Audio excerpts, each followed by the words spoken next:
Hello students, welcome to lecture 12 of the online course on Introduction to Microwave and Optical Metamaterials. Today's lecture will be on Fresnel equations. Here is the lecture outline. We will look into reflection and refraction that happens at the interface between two medium with different dielectric properties. We will see the Fresnel equations for S and P polarization of the incident light, how things change. We will also see some important angles at which some specific phenomena takes place, something like Brewster's angle, critical angle, and then we will also see what is total internal reflection. We will discuss about Guss-Hanschen shift, optical tunneling, frustrated total internal reflection, and then we will see how we can calculate transmittance and reflectance. So, the picture on the right shows the French physicist Fresnel. So, he has developed this theory that describes partial reflection and refraction of light, and that is why the theory has got its name. He has also made very important contributions to the theory of light diffraction. So, in this lecture we will discuss about the reflection and refraction, and from there we will derive the Fresnel equations for both T and Tm polarizations, that is for S and P polarizations. So, let us consider a travelling wave, electromagnetic wave, which is basically in medium 1 that has got a refractive index of N1, okay, and it is propagating towards the second medium N2, that is the refractive index. Okay.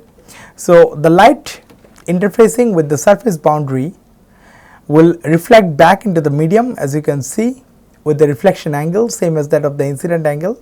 So, theta I will be the same for incident and theta r will be same as theta I, okay, and some part of this wave will also get transmitted, okay, that is a refracted wave which will have an angle of theta t or theta 2.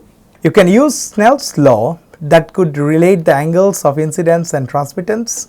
Transmittance is nothing but the refraction to the index of refraction of the medium, okay. So, this is how Snell's law looks like.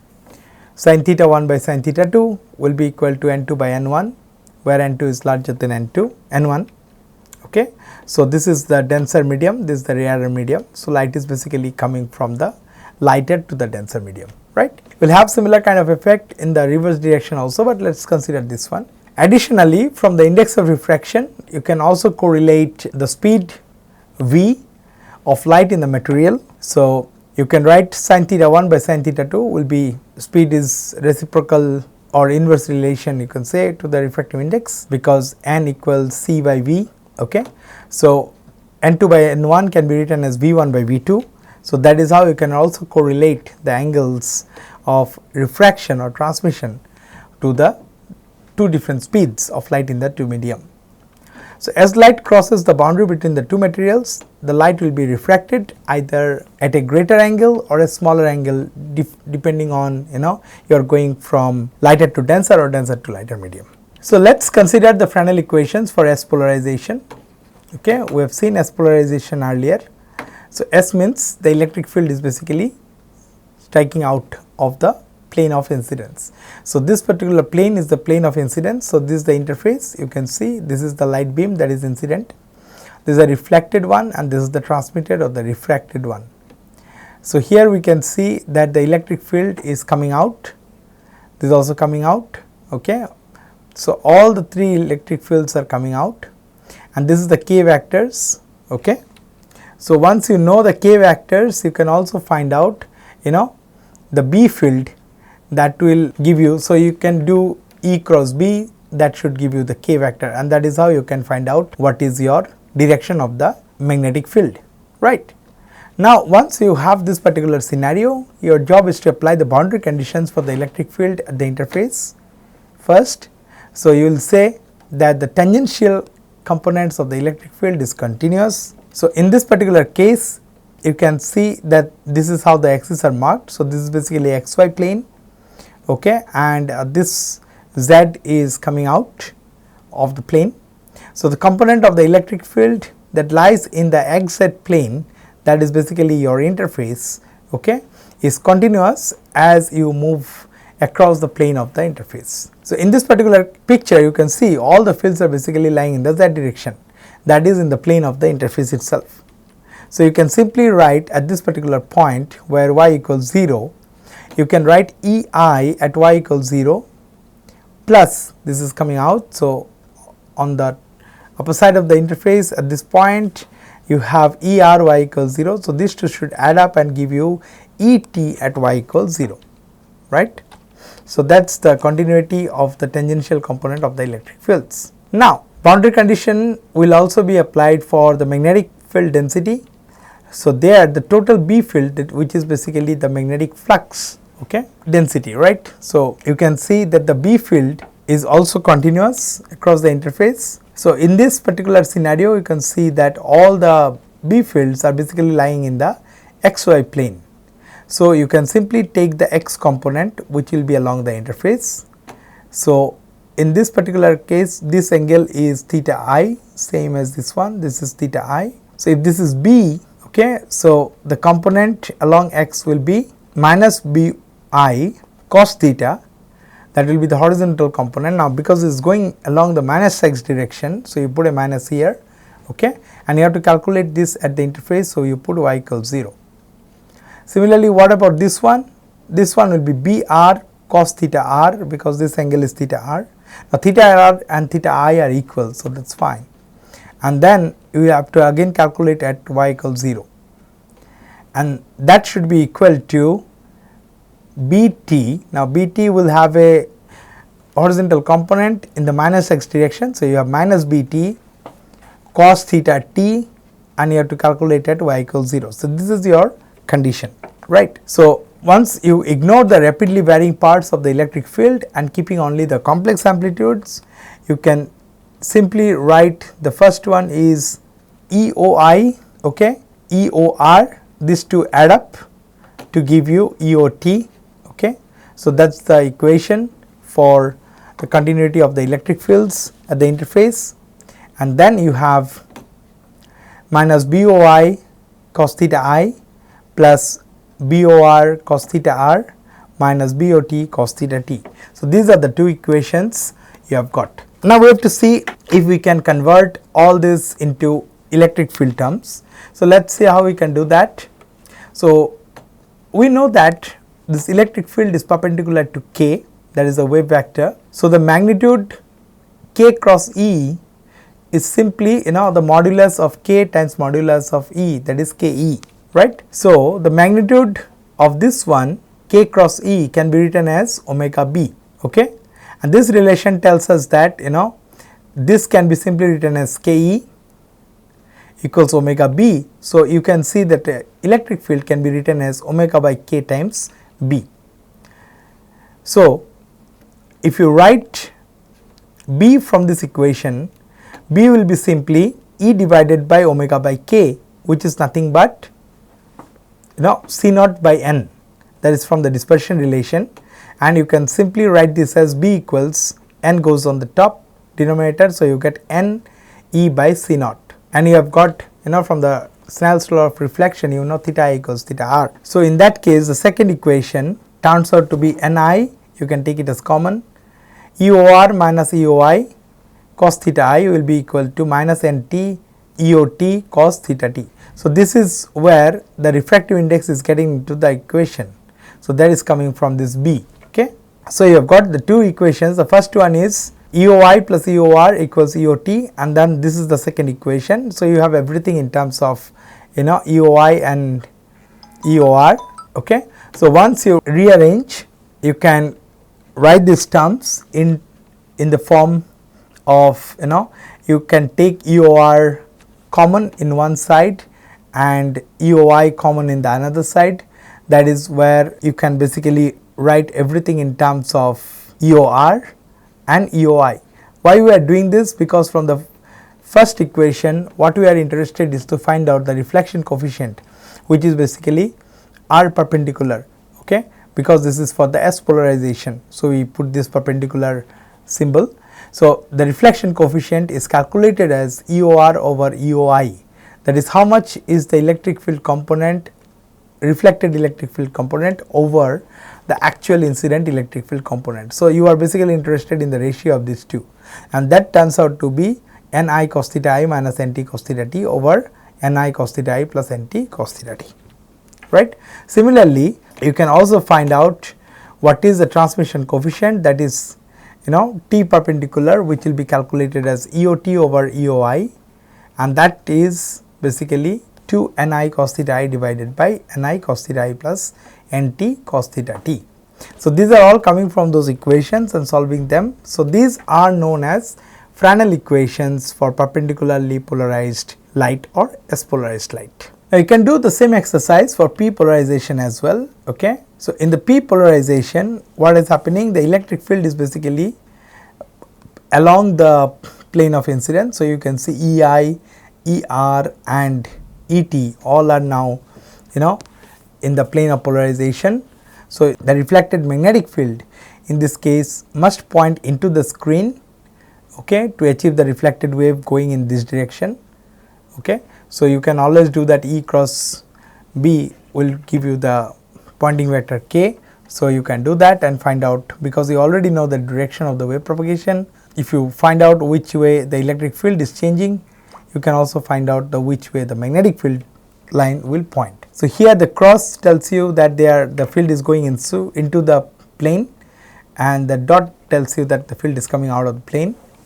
So, for this parallel polarized light, you can write BOI minus BOR.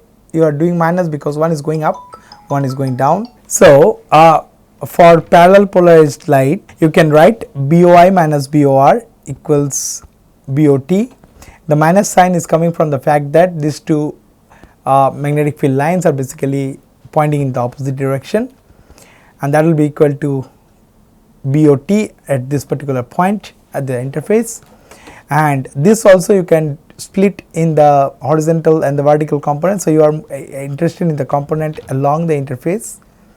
So, you will have EOI cos theta I, then you will have plus EOR cos theta R, that will be equal to EOT cos theta t.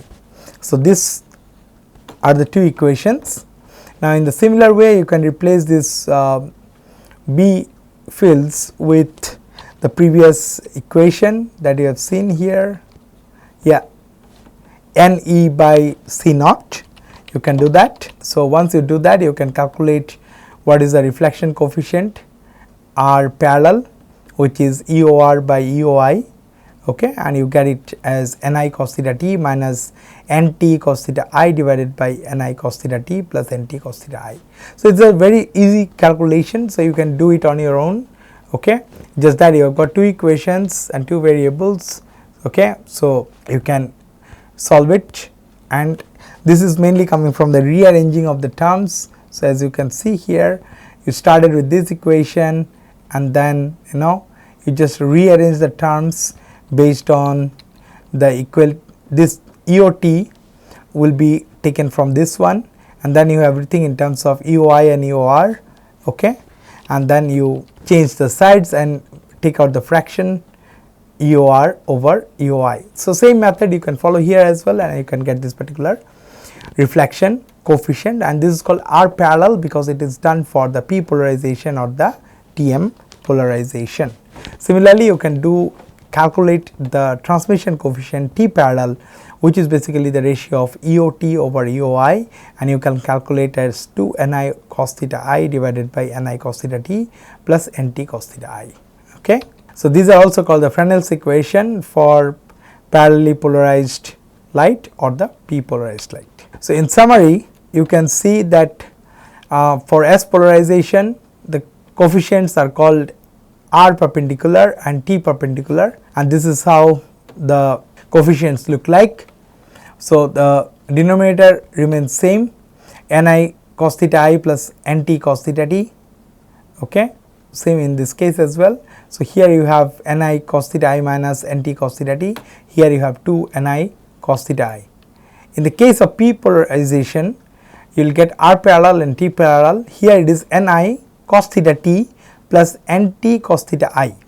Same denominator will be used here, and then you have the difference term in the numerator ni cos theta t minus nt cos theta I, and here you have 2 ni cos theta I.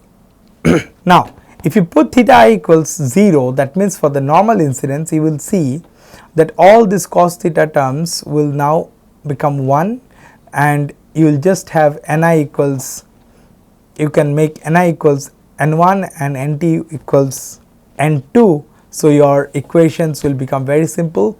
So, r perpendicular and r parallel will now attain the same value, it will be n1 minus n2 divided by n1 plus n2, and similarly t perpendicular and t parallel will be the same value now, 2n1 divided by n1 plus n2. Now, once you calculate this to feature, you can see that the two polarizations are basically indistinguishable at theta equals 0. That means when you are at normal incidence, your S and the P polarization behave exactly in the same way, and the total reflection at theta equals 90 degree for both polarization.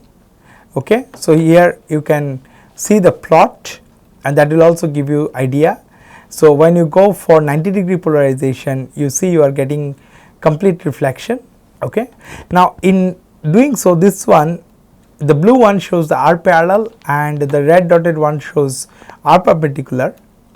So, this r parallel has an interesting point where your reflection becomes 0, and that is the case for parallel or p polarization where reflection becomes 0, and that particular angle is called Brewster angle theta p, and that is calculated as tan inverse of nt over ni.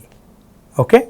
So, if you take for example a glass to air to glass interface, so you are currently in air medium, light is entering the glass medium. For p polarization, you can find 0 reflectance at this particular angle, which is tan inverse of nt by ni. Nt will be 1.5, ni in this case will be 1. So, you get the Brewster angle to be 56.3 degrees. So, at this particular angle there will be no reflection of the parallel polarization light, but there will be this one, right.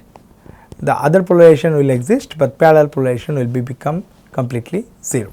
So, you are basically getting only one polarization at the reflection at this particular angle. Another important phenomena is critical angle. So, you can see from the Snell's law that Snell's law is sin theta 1 over sin theta 2 equals n2 over n1. So, when the incident angle equals the critical angle, okay. So, when your theta 1 will be equal to theta c, you will have the angle of refraction going 90 degree, okay, that is along the interface. So, what happens when you slightly increase your angle of incidence more than the critical angle, okay, this will basically come back to the same medium, it will not go to the second medium, right. So, in this case there is a condition that the light has to go from a denser to a rarer medium, right. So, this is what we can see, that when theta 2 equals 90 degree, okay, that is how you can find out the critical angle.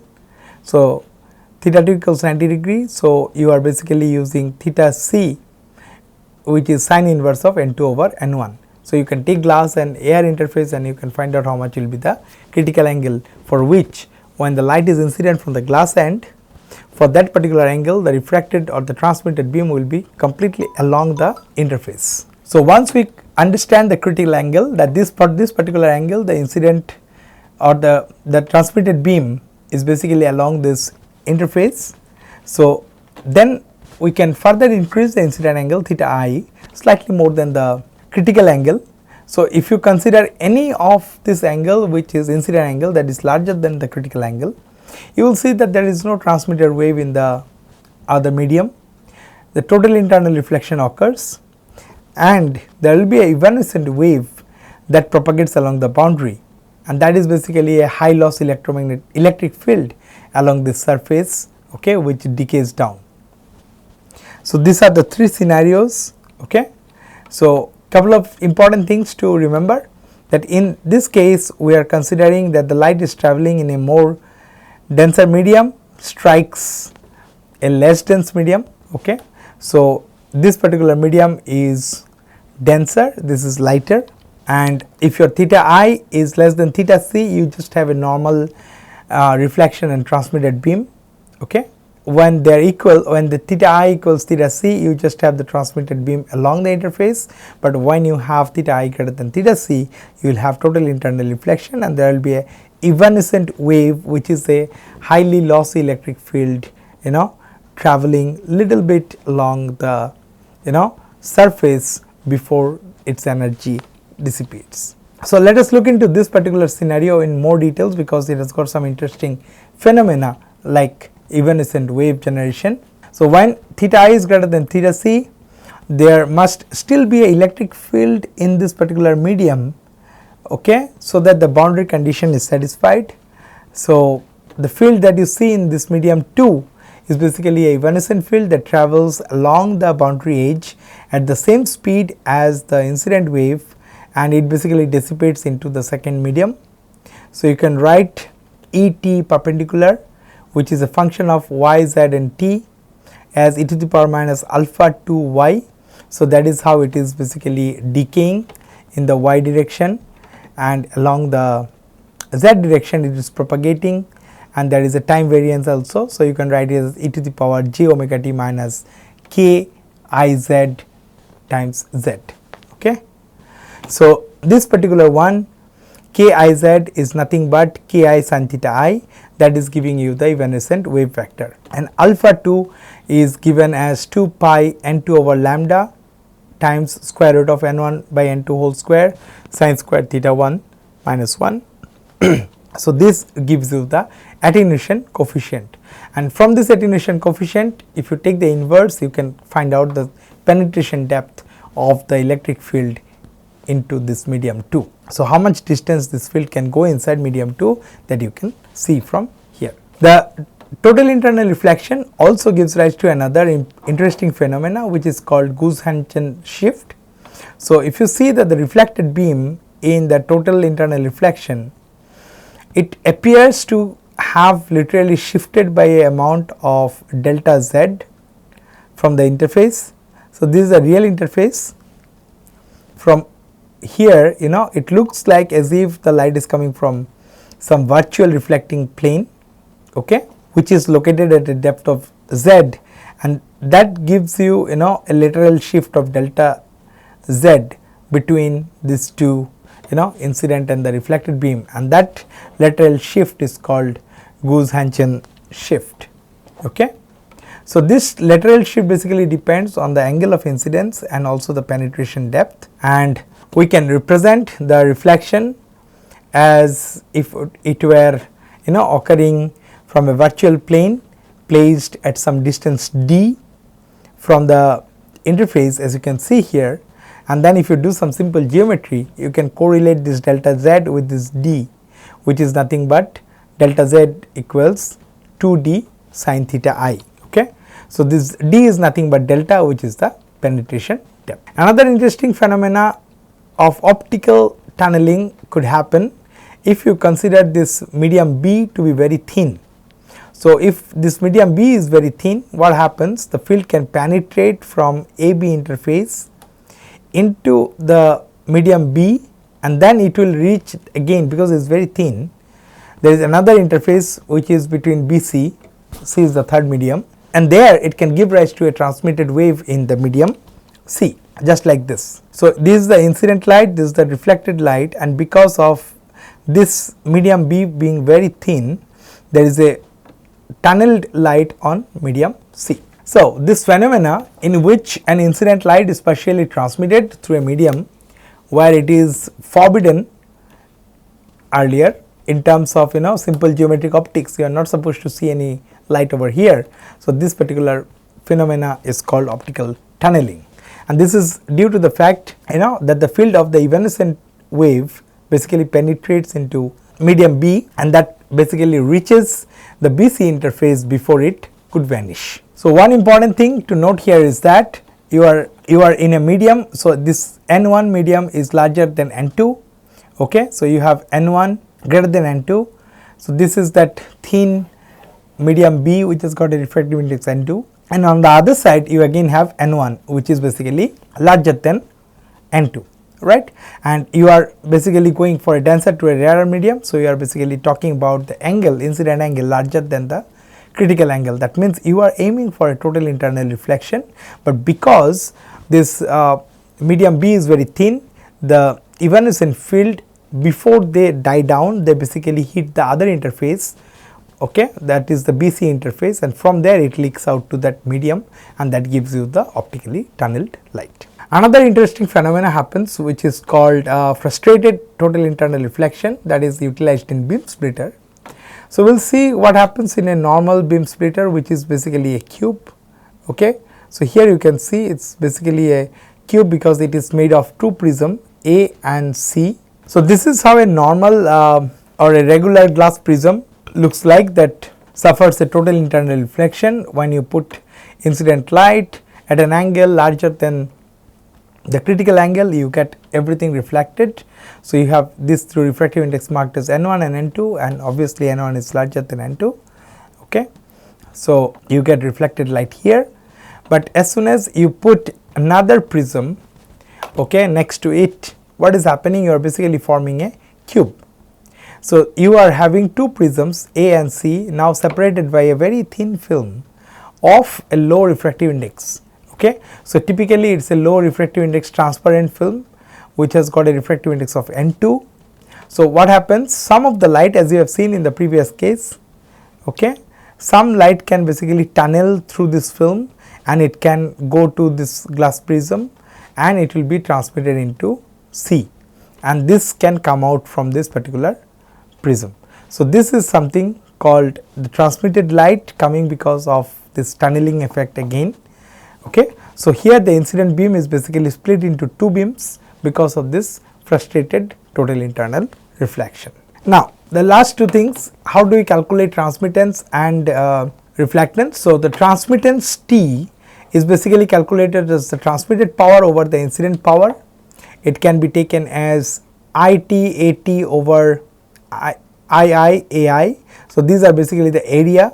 Okay. So, if you can see the beam which has got the width Wi and Wt, this is the transmitted one and this is the incident one. So, you can see they are not same, right. So, you can always find out what is I, that is the intensity, given as N epsilon naught C naught by 2 modulus of E naught square. So, it is basically proportional to the square of the electric field amplitude, and AT by AI gives you the ratio of the two areas, which is basically dependent on the width of the two beams. So, Wt by Wi, and they also depend on the incident angle. So, Wt, the area will be proportional to the cos theta t, and this will be cos theta I. So, this is how you can calculate the area. So, what you see that your transmittance IT AT over II AI can be written like this. You can simplify this and you will see that you get NT Wt divided by Ni Wi small t square. Now, what is small t square? That is basically nothing but the ratio of the electric field Et over Ei modulus square. Okay. So, this gives you the transmission coefficient square. So, you already know what is this one, and Wt can be also written as cos theta t. So, you can write Nt cos theta t divided by Ni cos theta I. So, this ratio multiplying with t square, which is the square of the transmission coefficient, will give you the transmittance. Okay. So, just for a quick recap, so all these values you can obtain from here. Okay. We have seen what for, if somebody asks you what is the transmittance for S and the P polarization, so you can see this is for the S and this is for the P polarization, you can obtain from here. Similarly, you can also calculate reflectance. Now, one good thing about reflectance is that in the case of reflectance, the angle of reflection will be equal to the incident angle. So, this beam width remains same. So, area ratio disappears. So, the intensity ratio will be only dependent on the electric field magnitude and the square of that. So, you can simply write that the ratio of the reflected electric field over the incident electric field is your reflection coefficient R, but here everything comes as square. So, you are basically getting small r square. which is nothing but the square of the reflection coefficient, and that is giving you the reflectance. So, capital R equals small r square, and you can, depending on the polarization, S or P polarization, you can use this to formula whichever is applicable, right. And for the normal incidence, life becomes simple because you already know that theta I will be 0, theta t will also be 0, and then you can see that, you know, in the case of normal incidence, reflectance capital R will be same as R perpendicular or R parallel, and there will be nothing but n1 minus n2 by n1 plus n2 whole square. Okay, very simple. Similarly, for the case of transmittance, T will also be same for the both polarization. The capital T will be capital T perpendicular, and that will be same as capital T parallel, which will be nothing but 4 n1 n2 divided by n1 plus n2 square. And one important thing to remember here is that the reflectance and the transmittance, they are always conserved in the system. So, you add them up together, you get 1, and this is for a non-absorbing system. If the system is absorbing, so R, capital R plus capital T plus capital A will become 1. Here it is a non-absorbing medium, so A becomes 0 anyways. So, capital R plus capital T equals 1. This is not applicable for the reflection coefficient, it is only for reflection and the transmission coefficient. These are applicable for transmittance and reflectance. Okay. So, with that we conclude this lecture. If you have got any query regarding this, you can drop an email to this email address mentioning the lecture title in the subject line. Thank you.